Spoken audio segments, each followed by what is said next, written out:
Okay, I had to go back and jog my memory a little bit too. I was youngish, but I still remembered all this stuff.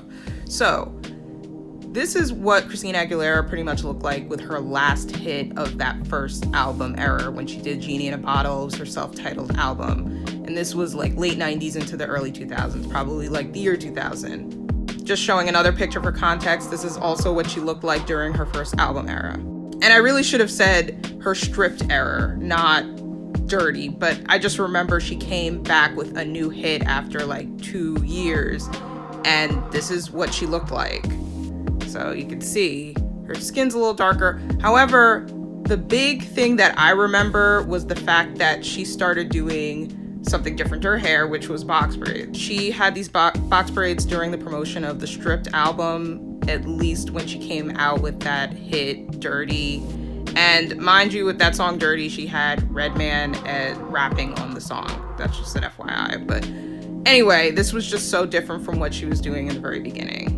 She was also doing this like black scent in some of her like interviews and stuff, or like, I don't know, it was weird. I was a little weirded out by some of the changes that I started to see.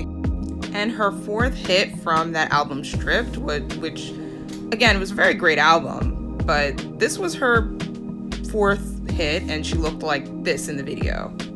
I guess this was also another picture for promoting the video, but she also had a look like this with, I mean, it speaks for itself. And it's a cute song. She actually did that song with Lil' Kim. And mind you, this was one of her like highest selling albums.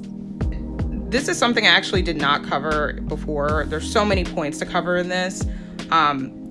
That when a non-Black artist steps into R&B, they can, and it's specifically white artists, I'll say more so white artists, they can win awards for R&B and pop and other categories. So Christina Aguilera's album Stripped was labeled as pop and R&B. So she could have won an award for pop and she could have won an award for R&B. You see what I'm saying? And this was a huge discussion point in the 2010s when all of these white artists were seen as soul, but they were also seen as pop. Iggy Azalea was definitely one of those artists. She was being seen as pop and she was being seen as rap. And this just shows you that genre is very racialized.